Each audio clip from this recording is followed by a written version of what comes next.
The mission briefing was stamped classified, level black, which already meant something was wrong.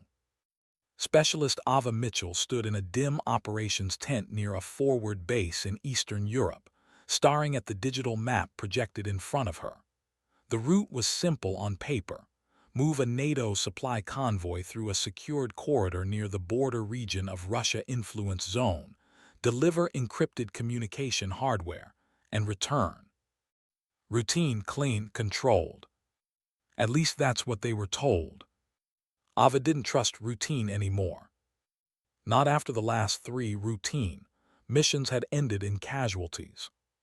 Sergeant Cole stepped beside her, sipping bitter coffee from a metal cup. "You see something wrong?" he asked. Ava didn't look away from the map. "Everything looks too clean." Cole smirked slightly. "That's what clean operations look like."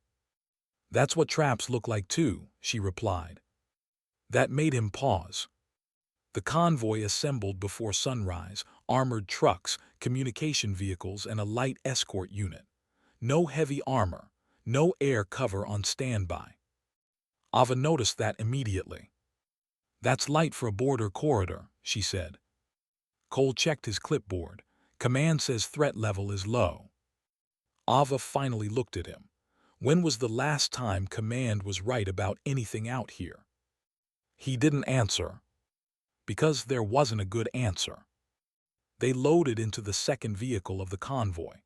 Ava sat in the back seat with her communication rig, fingers running through encryption checks, verifying secure channels.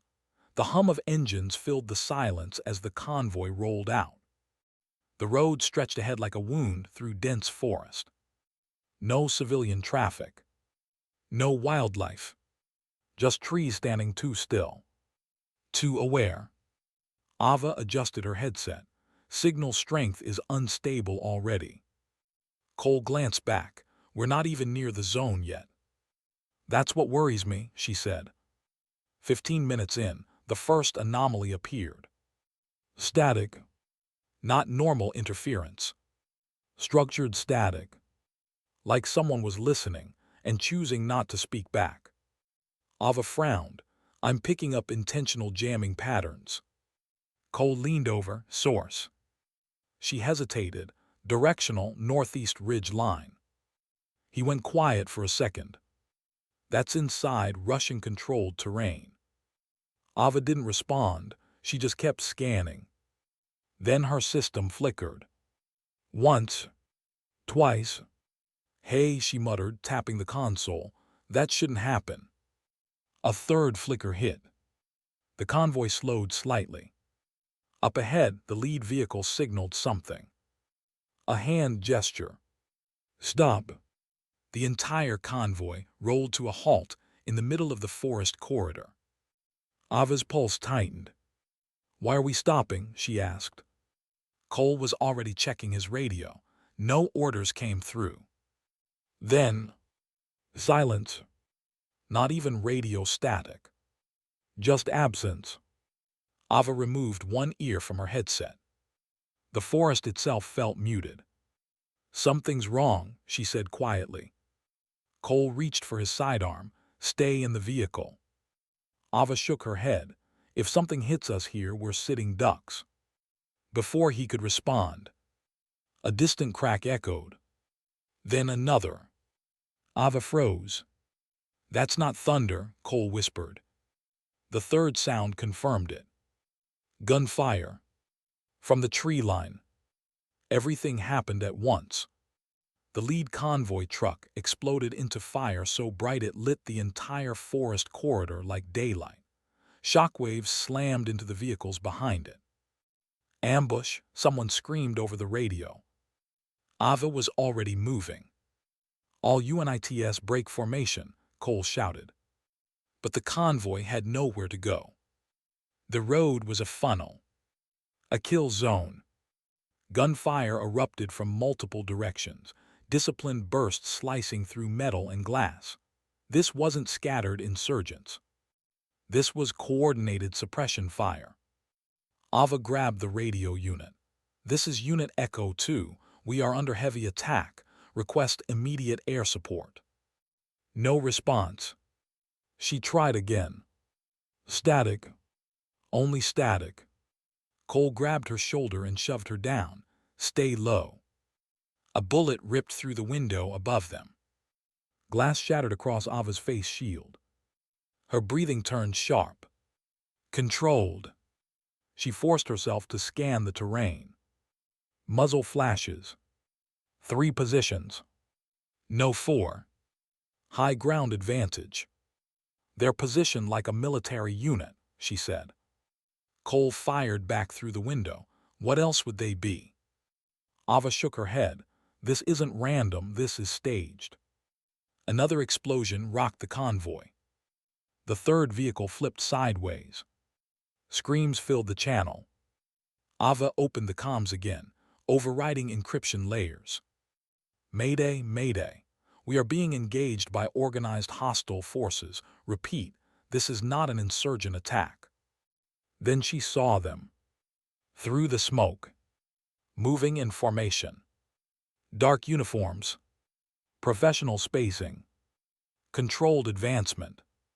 Her stomach dropped. They're not supposed to be here, she whispered. Cole followed her gaze and went still. No, he muttered. Ava's voice tightened. That's Russian military doctrine formation. Another wave of gunfire hit. This time closer. Too close. Cole grabbed her arm. We need to move now. But before they could exit, a bullet punched through the door beside them. Ava flinched. The convoy was collapsing. One vehicle at a time. Systematic. Clean. Like a demonstration. Cole opened the door and pulled her out. Run! They sprinted into the smoke-filled forest, bullets tearing through the space behind them. Ava's boots slipped on wet soil as she kept low, following Cole through broken terrain. Behind them, the convoy burned. But ahead, the forest didn't feel safe either. It felt occupied. Ava stopped briefly, scanning the ridge. Something moved. A silhouette. Watching. Waiting. She raised her weapon slightly. Did you see that? She whispered. Cole didn't answer, because he was already looking at it too. Then, the silhouette stepped back into the trees and vanished. Ava's breathing slowed. Cole, she said. He didn't respond. She turned and saw him collapse, blood spreading across his vest. Ava dropped instantly beside him. No, no, stay with me. His breathing was shallow. Ava, he gasped, don't stop transmitting. Her hands shook as she tried to apply pressure. But the radio crackled again. Not static this time. A voice. Calm. Close. Too close. Leave the area. Ava froze. The voice wasn't coming from command. It wasn't coming from allied channels. It was local. Physical proximity. She looked up slowly. Between the burning convoy and the dark forest line, a figure stood watching her. Not firing. Not moving. Just observing. Ava tightened her grip on her weapon. Identify yourself, she shouted. No response. Just silence. Then the figure tilted its head slightly and stepped backward into the trees, disappearing again. Cole grabbed her wrist weakly. Don't follow, he whispered. Ava looked down at him, but her eyes weren't on him anymore. They were on the forest, because she realized something that made her blood run cold. The attack wasn't ending. It was just beginning. And whatever had just watched her already knew her name. The evacuation helicopters arrived fast, but not fast enough. By the time Ava Mitchell was pulled from the burning forest corridor, Sergeant Cole was already gone. The medics didn't say it directly, but she saw it in their eyes, in the way they avoided her gaze while securing body bags. The convoy was declared a failed engagement with unknown hostile elements. Unknown. That word bothered her more than the bullets. Back at the forward operations base, the atmosphere had changed. No one spoke loudly. Radios were quieter. People moved faster but looked over their shoulders more often. Ava sat in a debrief room with dried blood still on her gloves. A colonel she didn't recognize placed a folder in front of her. "Your statement," he said. Ava didn't open it. They weren't unknown. The colonel paused. Ava continued. They were trained, equipped, coordinated. That wasn't a skirmish. That was a military strike. Silence. Then the colonel leaned back. "We cannot confirm Russian involvement at this time." Ava stared at him. "You saw the formation reports." "I saw nothing officially verified." That sentence landed heavier than anything else that day. She understood. This wasn't just combat confusion. This was denial. Intentional denial. 2 hours later, she was reassigned. No discussion. No explanation. Just a new order slip sliding under her door. Recon support, missing personnel retrieval, border zone echo sector. Ava read it twice. Missing personnel retrieval in the same region. The same forest corridor. The same silence that swallowed her convoy. She stood up immediately and walked straight into the command office. "Why am I being sent back there?" she demanded. The officer didn't look up. "You're familiar with the terrain." "That's not an answer. It's an order." Ava stepped closer. "People just died there." Finally, he looked at her. Cold, controlled. "People are dying everywhere, Specialist Mitchell." That was the moment she realized. For them, it was just another line on a report. For her, it was everything. The mission briefing was worse than the last one. 3 recon soldiers had gone missing deep inside the same forest corridor, near the contested border zone between NATO operations and the outer influence perimeter of Russia. No satellite updates. No comms. Just disappearance. Sergeant-level clearance required for access to files. Which meant someone didn't want this widely known. Ava stood in the staging area with a small recovery unit of 6 soldiers. None of them spoke much. They already knew enough to be uneasy. One of them, Corporal Diaz, finally broke silence. "They sending us in blind again?" he asked. Ava checked her gear. "Worse, they're sending us in quiet." Diaz frowned. "That's how people don't come back." Ava didn't respond. Because she agreed. At 200 hours, they crossed the insertion line. No air cover. No satellite uplink. Just ground navigation and short-range encrypted comms. The forest greeted them the same way it had before. Still. Heavy. Watching. Ava led the formation carefully, scanning terrain markers, retracing convoy paths from memory. Then she noticed something wrong. Her comms headset hissed. "Not static. Structured interference." "Jamming is back," she said quietly. Diaz responded behind her. "From where?" Ava adjusted frequency bands. "Everywhere." That wasn't normal. Jamming usually had direction. This felt surrounding. As if the forest itself had become a signal blocker. Then the first shot cracked. Everyone dropped instantly. But there was no second shot. No follow-up fire. Ava lifted her head slowly. Nothing moved. No enemy presence visible. Corporal Diaz whispered, "Was that just?" Another shot cut him off. This time from the left ridge. Then silence again. Ava's pulse tightened. "Don't return fire yet," she ordered. "They're probing us." "Probing," Diaz said, "with bullets." Ava scanned the tree line. "They're mapping reactions." That realization made the entire team go still. This wasn't chaotic engagement. This was controlled testing. They were being studied.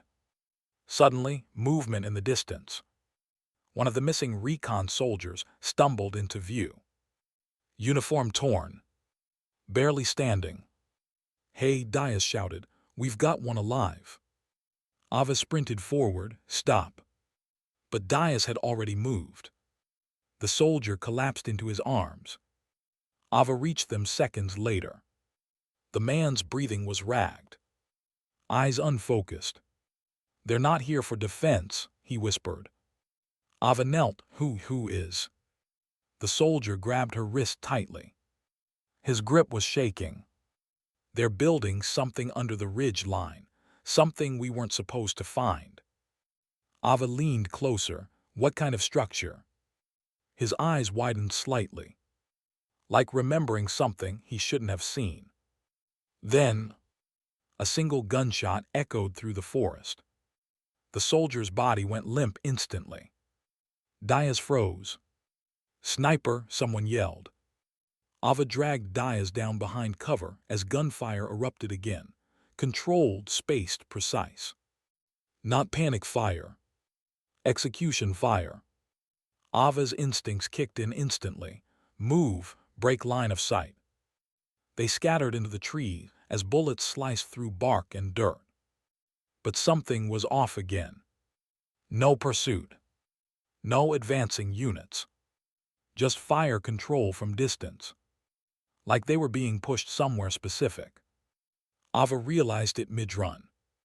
"Stop," she shouted. The team hesitated. Dias shouted back, "Are you insane?" Ava pointed toward the ridge. "The fire pattern, it's funneling us north." "Toward what?" Dias asked. Ava didn't answer immediately, because she was staring at something through the trees. A break in the forest. Too clean. Too geometric.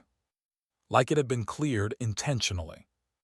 And beyond it, a structure. Massive. Hidden partially under camouflage netting and terrain masking. No markings. No flags. Just machinery. A deep underground access system.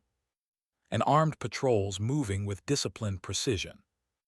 Dias whispered, "What the hell is that?" Ava's voice dropped.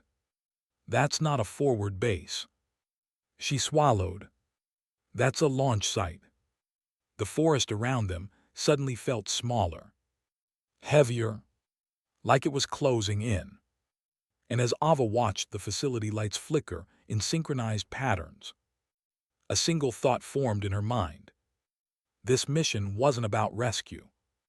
It was about exposure. And they had just walked straight into the center of something that was never supposed to be found. Behind them, the forest went silent again. But now Ava understood silence differently. It wasn't absence. It was control. And they were already inside it. The moment Ava Mitchell saw the installation fully, she stopped breathing for half a second. It wasn't just a base. It was an entire underground network carved into the border ridge. Reinforced tunnels, hardened control hubs, satellite-linked command stations, and launch systems buried beneath the forest floor like a buried second world. This wasn't a temporary military outpost. It was permanent infrastructure. Designed, funded, hidden. Corporal Dias crouched beside her, voice barely audible. "What is this place?" Ava didn't answer immediately. Her eyes tracked movement patterns across the perimeter, guards rotating in perfect timing, patrol routes repeating with machine-like precision. "This isn't local defense," she finally said. Dias swallowed. "Then what is it?" Ava pointed toward the central structure. "Strategic launch architecture." The words felt heavier than the forest itself. Behind them, the rest of the unit regrouped in silence. No one needed an explanation anymore. Everyone could see it now. A fortified facility in a denied zone between NATO operations and Russian-controlled influence corridors of Russia. a place that officially shouldn't exist. But it did, and it was active. A faint mechanical hum echoed through the ground beneath their boots. Diaz whispered, "We're standing on something that's powered." Ava nodded slowly, "and operational." That was the moment everything shifted. Because operational meant ready. And ready meant time-sensitive. She tapped her comm unit carefully, switching to low-frequency burst transmission. "Command, this is Echo Recon. We have visual confirmation of a subterranean military installation, heavy infrastructure, possible missile systems. Request immediate extraction and satellite verification." Static answered her.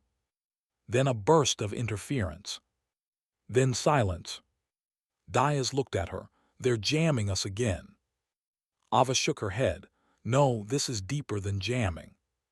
She scanned the horizon. This is isolation. They weren't just being blocked. They were being cut off completely. A soldier behind them muttered, "So what now?" Ava didn't hesitate. "Now we confirm what this is, or we don't leave here at all." They moved closer under cover of broken terrain and thick forest shadows. Every step felt like walking deeper into a system designed to detect them. The closer they got, the more structured everything became. Fences buried under natural camouflage, motion sensors disguised as rock formations, thermal suppression panels along the ridge walls. Diaz leaned in. "This is military engineering on another level." Ava nodded. "This is not field construction. This is long-term planning." A voice crackled suddenly in Ava's earpiece. "Not static. Clear. Controlled. You are entering a restricted strategic zone." Ava froze instantly. The team behind her went still. Diaz whispered, "Did you hear that?" Ava slowly touched her earpiece. "Identify yourself," she said. A pause. Then the voice returned. "You are advised to withdraw immediately." Ava looked at the facility again. "No identification, no markings, no flag," she said, "but you're warning us." Silence. Then, a second voice joined the channel. Different tone, lower, sharper. "Last warning." Diaz raised his weapon. "We're being talked to like we don't exist." Ava's expression hardened. "That's because officially we don't." That realization hit the team like a physical weight. This wasn't just illegal activity. It was deniable infrastructure. Something built to exist outside accountability. A system hidden between nations. A structure that could not be acknowledged without consequences. Ava raised her hand. "We continue." Diaz stared at her. "We're going deeper into this." Ava didn't look away from the ridge. "If we leave now, we become a missing report like the others." No one argued after that. They advanced. The entry point was worse than expected. A concealed tunnel mouth reinforced with steel and concrete, disguised under collapsed terrain and forest debris. Thermal shielding panels masked internal heat signatures. Ava crouched near the entrance, scanning. "No natural cave formation," she said. "This was excavated." Diaz glanced inside. "How deep?" Ava's answer came quietly. "Far enough to hide something the world isn't meant to see." They entered. The temperature shifted immediately, cooler, artificial airflow replacing natural forest humidity. Lights flickered along the tunnel walls, motion activated and silent. Every step echoed. Too clearly. Ava raised her hand again. "Stop." The team froze. Ahead, faint voices. Not loud. Controlled conversation. English mixed with technical terms. Ava moved closer, pressing against the wall. She listened. "Launch systems are stabilized. Final calibration complete. Command authorization pending external confirmation. Her stomach tightened. Diaz whispered behind her, "They're talking about weapons." Ava nodded slowly. "Yes." A pause. Then Diaz asked the question no one wanted to say out loud. "Are those aimed at us?" Ava didn't answer immediately. Because she didn't know. Or worse, because she did. They continued forward, reaching a junction where the tunnel split into multiple reinforced corridors. One led downward, deeper, the other toward a large sealed chamber. Ava chose the chamber. Inside, the door opened into a massive underground operations room. And everything stopped. Rows of command consoles lined the walls. Screens displayed real-time satellite feeds, missile trajectory models, and cross-border targeting grids stretching across multiple regions. A central display dominated the room. A countdown system. Active. Running. Diaz whispered, "This is not defensive." Ava stepped forward slowly. "It's not even preparation anymore." She looked at the target grid. Then at the labels. Multiple zones marked in red. Strategic corridors. Infrastructure points. Urban centers. And overlapping geopolitical markers tied to NATO operational regions. Ava's voice dropped. "This is escalation modeling." Diaz turned to her, "Meaning?" Ava stared at the screen. "Meaning someone is calculating how to start a war and win it." The air in the room felt suddenly suffocating. Then, a voice came from behind them. "Calm. Close. Too close. You are not supposed to reach this level." Ava turned slowly. A figure stood at the entrance of the chamber. No rush. No weapon raised. Just watching. A uniform without insignia. A presence that didn't belong to any visible chain of command. Diaz raised his rifle instantly. "Don't move." The figure didn't react. Instead, it looked directly at Ava. "You've seen too much." Ava tightened her grip on her weapon. "Who are you?" A pause. Then the reply came. Not a name. A statement. "I am the reason this corridor remains unmarked on every official map." Silence swallowed the room. Ava's mind raced. This wasn't field command. This wasn't tactical oversight. This was control architecture. The figure stepped slightly aside, gesturing toward the screens. "You are inside a system that neither side officially acknowledges." Diaz shouted, "Russia, NATO, who do you belong to?" The figure finally looked at him. "Neither." That single word changed everything. Ava stared at the countdown display again. "Then who is this for?" The figure answered quietly. "For the moment when restraint stops being profitable." The alarms in the facility suddenly shifted tone. Not alert. Not warning. Activation. The countdown on the main screen flickered. And changed state. From standby to live. Ava's breath stopped. Diaz whispered, "What did they just activate?" The figure took a step back. "Now you understand why you were never meant to leave." The room doors began sealing automatically. One by one. Metal locking mechanisms engaging. Ava realized instantly. They weren't inside a facility. They were inside a trigger system. And whatever had just activated was no longer waiting. It was already in motion. The doors sealed with a final metallic clang that echoed through the underground chamber like a sentence being passed. Ava Mitchell didn't move. Neither did anyone else. Corporal Diaz slammed his shoulder against the reinforced exit. "It's locked, electronic seal." The control room lights shifted from soft white to a deep warning red. Not alarm red, something more controlled, more intentional, like the system wasn't panicking. It was executing. Ava stared at the central screen. The countdown that had been dormant seconds ago was now active again. But it wasn't counting down from a standard timer. It was synced across multiple nodes, across multiple systems.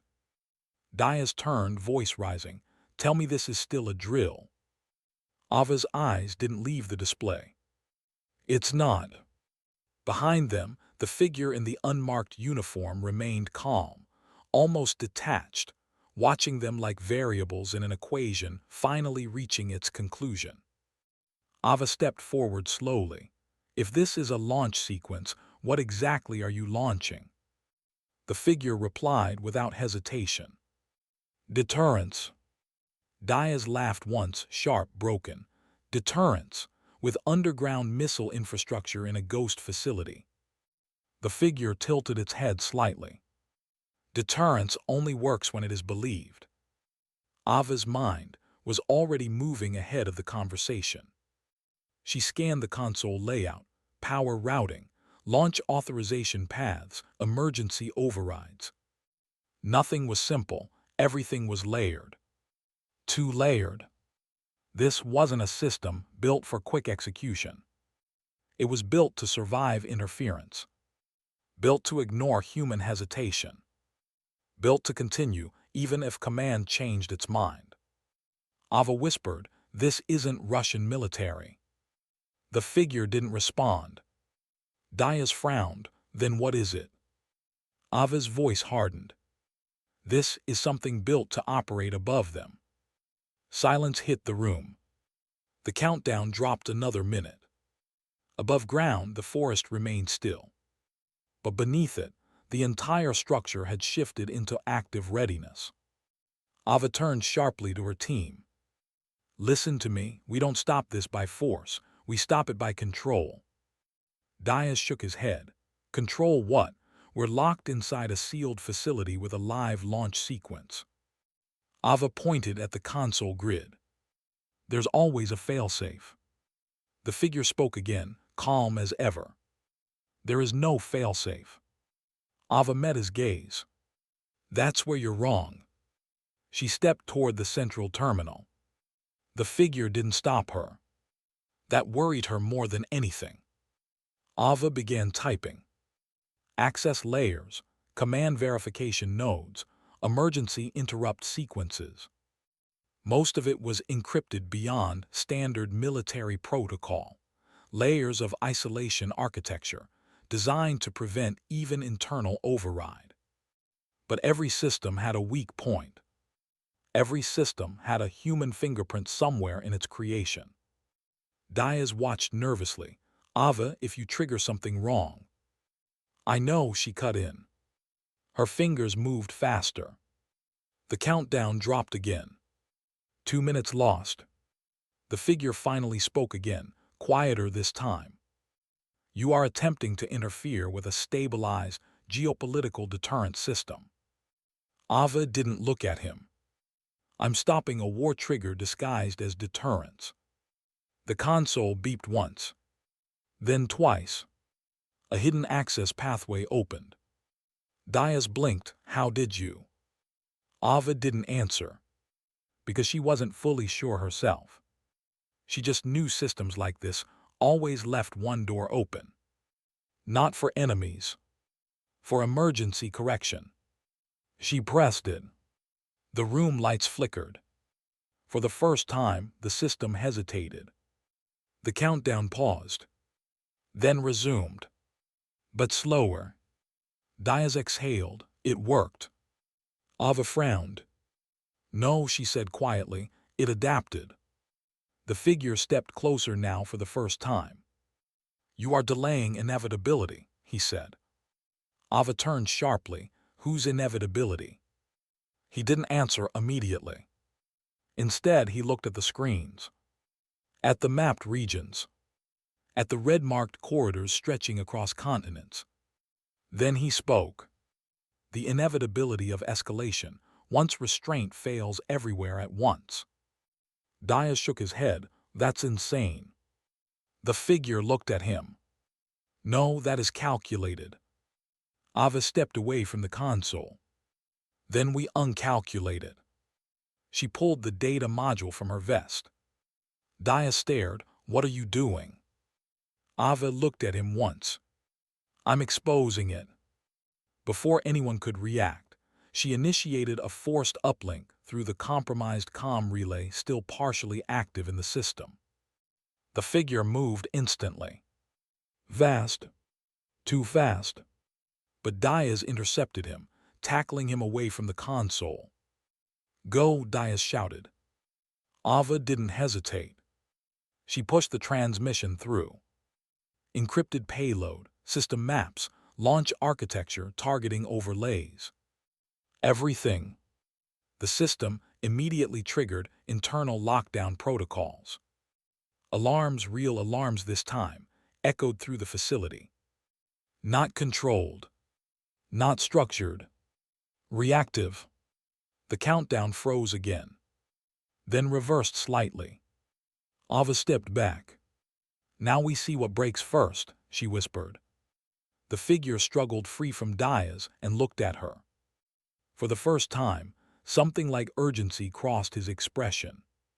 You have exposed a classified deterrence network to external command channels. Ava nodded. Yes. He stepped closer. Do you understand what happens next? Ava met his gaze. Yes, she said, someone has to answer for it. Above ground. Somewhere beyond the forest line. Satellite systems picked up the transmission spike. Command centers across multiple regions lit up. Within minutes, responses cascaded through intelligence networks tied to both United States and Russia oversight channels. What they saw wasn't a border incident. It wasn't a missing recon unit. It wasn't even a covert base. It was a multi-layered launch architecture embedded beneath a disputed operational corridor. And it was active. For the first time, higher command visibility engaged. Orders began forming, then conflicting, then overriding. Inside the facility, Ava watched the screen shift. The countdown stalled, then degraded, then partially disabled. Diaz stared at her. You did it. Ava didn't smile. Not yet. The figure suddenly stepped back toward the exit corridor. You have initiated cross-command exposure, he said. This will not be contained.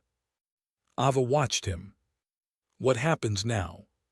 He paused, then answered. Now it becomes political. And with that, he disappeared through the emergency access corridor before ceiling engaged behind him. Silence returned. But it was different now. Not calm. Not controlled. Uncertain. Diaz exhaled slowly. So what now? Ava looked at the disabled countdown. Then at the still active sublayers beneath it. And finally at the system, maps still glowing across the walls. This wasn't the war, she said quietly. Diaz frowned. What do you mean? Ava stepped closer to the console. This was just the trigger. A long pause. Then she looked at him. And we don't know what it was supposed to trigger. Far above them, unseen systems were already responding. Not just military. Not just regional. But global. And for the first time since the convoy ambush, Ava Mitchell understood the truth completely. They hadn't stopped anything. They had only started making it visible. And visibility was the most dangerous stage of all.